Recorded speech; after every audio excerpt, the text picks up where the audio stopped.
Hi, I'm Hazel. It is almost Saturday today, which makes it time to sit down and catch up with a brand new vlog, and this week a hotfix went out that buffed the Emissary rewards for gold and artifact power. So where previously the gold reward, if it was gold for an emissary, was 700, that's now 2,000, and then the artifact power one has been buffed from 1,000 up to 1,600. I'm definitely more excited for the gold one. I'm still having a really hard time caring about Azerite power, but the gold one at least I think is both exciting and well-timed. I had completely stopped doing all emissaries after I got the rep I needed for the rep mounts. I was just done. I don't think I had done one since, unless I accidentally did one while doing pet battle world quests for charms. That's kind of it. So yeah, this is kind of one small way that we're getting back a little bit of the gold making power that you get from having a lot of alts. Because now if I see a gold reward in an emissary, I'm definitely going to do it on my priest, and I'm probably also going to take my druid. And now I kind of want to level some more alts, because even if it's not like mission table gold, it's still something.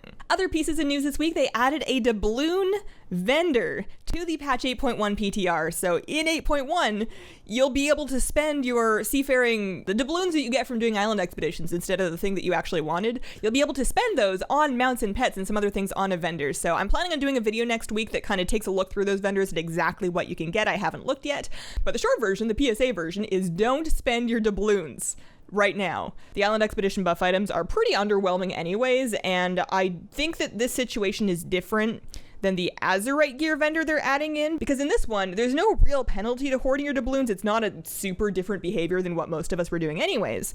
Whereas with the Azerite Gear change, where in 8.1 you'll be able to disenchant or scrap Azerite armor to get a currency that you can use to buy more Azerite armor, some people are taking that to mean they should hang on to all of their Azerite armor in the current patch so that when it flips over, you can disenchant or scrap it.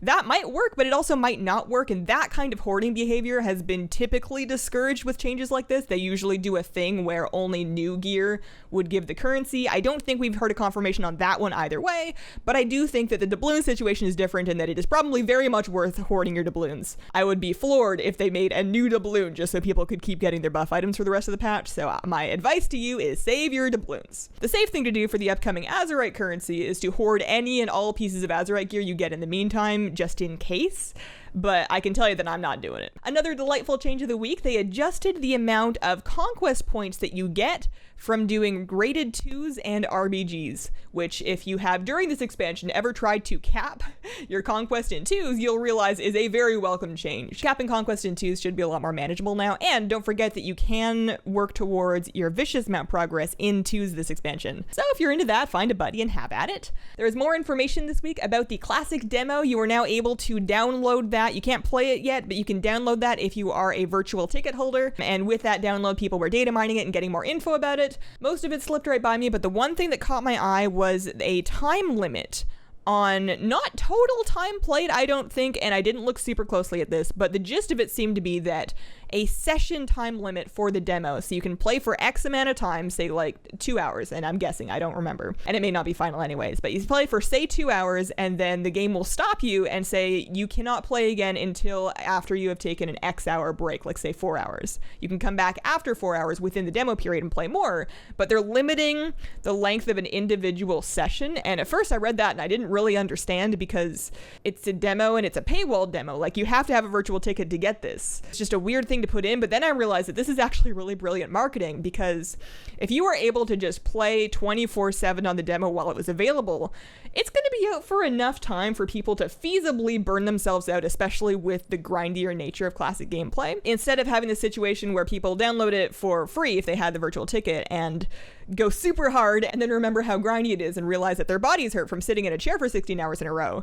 Instead, now you have a situation where you don't get to really burn yourself out in the demo, and then you have this extra lure of, well, I should definitely play it when it comes out, because when it actually comes out, there won't be this time limit. So in my opinion, that's just kind of a way to make sure that the demo is building hype and not killing it by burning people out, but I'm just guessing. Next thing, we are officially 1 week out from BlizzCon, and they finally announced the musical guest. I don't think it has ever been left this late before, and they finally made the announcement, and there are 3 different musical acts this year happening on 3 different stages, and I believe they are staggered 15 minutes apart. And there was a post to the essence of they're kind of anticipating people to wander around between different shows, or you can sort of pick the one that you're interested in the music of and check it out. So the 3 acts, they have Lindsay Sterling, they have Train, And then they have Christian Nairn, who was the actor that played Hodor in Game of Thrones, doing a DJ set. And I think that's really, I mean, people are mad, but I think people have always been mad about the musical guest on like general discussion. I don't think that they've ever not been.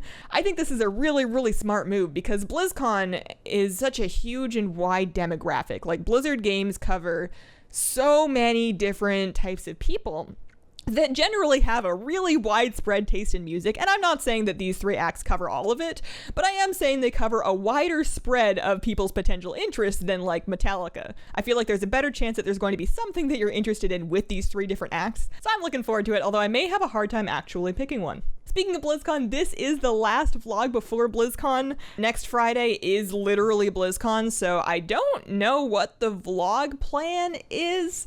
I could get up and do one early on Friday, but that would just be like a, hi, it's almost Saturday and we're about to get a bunch of news in like an hour.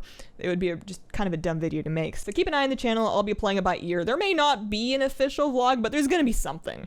I'll be doing a free meet and greet at Con Before the Storm on the Thursday night from 6 to 7 p.m. It's going to be the longest that I've ever been away from my cat. And I know that sounds silly, but you know, she's really cute. Also, thank you guys very much for the BlizzCon tips that you left in the comments of last week's vlog. I read through all of those and I will be taking them to heart. And also BlizzCon related, now that I have my lap back, Blizzard actually sent me a box of BlizzCon merch to check out. I haven't really looked through it yet. I figured I would do it here on video. This video has not been sponsored by Blizzard. They're not paying me for this, but I also didn't pay for the merch, so that's kind of the situation with that. A few vlogs back, I actually expressed some disappointment at the BlizzCon merch just based on looking through it online, so it'll be interesting to take a look at it in person and see if it is any more impressive when you can squish it. All right, time to show off my masterful unboxing skills. There's a bunch of stuff in here. This looks like a shirt. So this is a woman's small. Athletic, Heather, BlizzCon, hang on. Why am I reading? Reading is not the point of unboxing. So this is a shirt. Ooh, ooh. That's a weird reaction noise to be making. Okay, so this is a small. It's like, I gotta put this on, I don't understand. Ooh, I like that. It's super, super like, what's the word? I want to say thin, but that doesn't sound good, and I'm excited about it. It's like soft, it's like, it drapes nicely, it's loose, but it's, oh, I like that. I was worried when it said small, because I typically order mediums to make sure they're long enough, and it looked kind of short, but it's still like, if I'm gonna be showing off clothes, I should probably put on some like grown-up pants. Hang on. Yeah, I was worried it was gonna be too short, because it was a small, and it was like a shorter cut, but like, you know, that fits nice. Ooh, I like that. Okay, well now what else do we got? I don't know if I should go biggest to smallest or like dig around for stuff. This one is in a box and it's kind of in the way, so this is a, there's a mug! I need to chill. I, as many of you know, use my Murloc mugs to death, and this isn't a Murloc, but I already have 2 Murlocs, so maybe that's okay. Oh, okay, so this is the key art mug. BlizzCon 2018 key art mug. Oh, that's nice and big, actually. That's like, this is sort of like my medium-large teacup mug, and this looks like it holds more than that. So that might be a good-sized cup of breakfast tea. Awesome. There is a pin trading lanyard, and I don't understand how the world of pin trading works, but maybe you guys can teach me. Do you attach your badge to it? Do you just bring pins? Do they have to, I mean, I'm sure they should be Blizzard pins. Do they have to be specific Blizzard pins? I have a Merchie pin. So that's kind of neat. It also comes with a Blizzard pin collector pin. I'm trying to save like the big thing for last here. There is a hat. This is a snapback cap. Oh man. Is this the WoW one? Oh, it's the WoW Blackout Snapback Cap. You know, I don't really own any snapback caps, but if I did, it would be this one. And I guess now I do. I'm about to be so cool. Is it supposed to go all the way down? Probably not, huh? You probably just like perch it. No. Kids don't wear them like this anymore, do they? It's like really big, but I have kind of a big head, so it does fit. I'm just gonna kind of like perch that somewhere. And then there is also a magnet. Ooh, fridge magnet.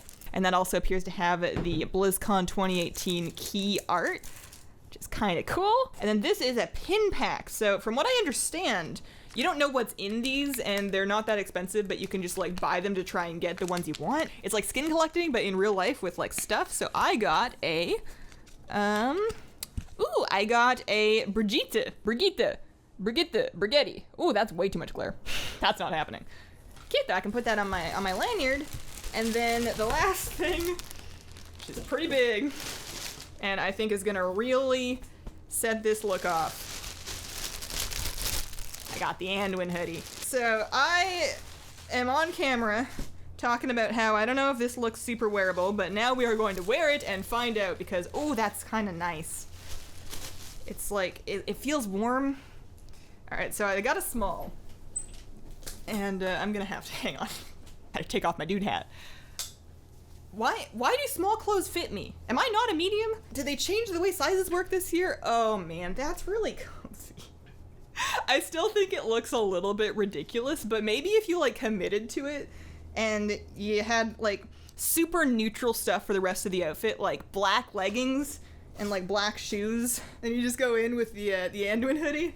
What do you guys think? Is this cool? This is an awkward height actually. There we go, now you can see it. On a scale of 1 to 10, how ballin' am I? Oh, my cat ran away. Alright, and they also have a Sylvanas one, so it looks about as goofy as it looks online, but it's nice. Warm, and it's got a zipper, you got your pockets, you got your hood. The hood's big enough. I really hate it when hoodies have like tiny hoods that they don't do anything, they just like pull your hair back. Question from this week, Jack asked, do you think all the outrage over Azerite armor has taken away from the gaming enjoyment of the expansion's gameplay, and that the expansion might be looked back upon more fondly as the years pass?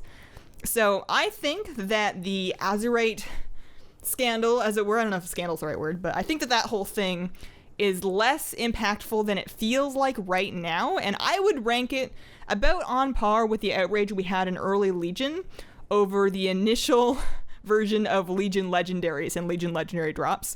I think it's about the same, and I feel like so far, BFA and Legion will be viewed on a similar keel looking back at them, but every expansion gets looked back upon a lot more fondly after the fact. Like, people are always upset about something while it's happening, and then you move past it, and all of a sudden it's everybody's favorite expansion. MOP is a really great example of this. Everybody thought the sky was falling during MOP because nobody could see anything but pandas, and and wow, this game's for children now. And now MOP is everybody's favorite expansion because it had a lot of problems. The daily quest thing at the beginning was a nightmare, but it still looked back upon really fondly. So I think the same thing's going to happen for BFA. Although I guess that logic doesn't apply to everything because we're not happy about Warlords yet. How long do we have to go before people go, I miss WoD? I mean, I liked WoD. I had fun in WoD. I don't miss WoD. In any case, that has been my week. Thank you guys so much for watching. Keep an eye on my channel for BlizzCon coverage of whatever kind I can manage to make happen with my laptop and whatever else. I have no idea what I'm doing, but it's going to be fun. I can't wait to try. If you have any questions that you would like answered in a vlog, please leave them in the comments and include the word question so that I can find it. I look forward to seeing you guys and chatting on this afternoon's live stream. I have more just little things that I just want to talk about, but I figure we can save some of it for the stream. And I hope that you have a wonderful, wonderful day.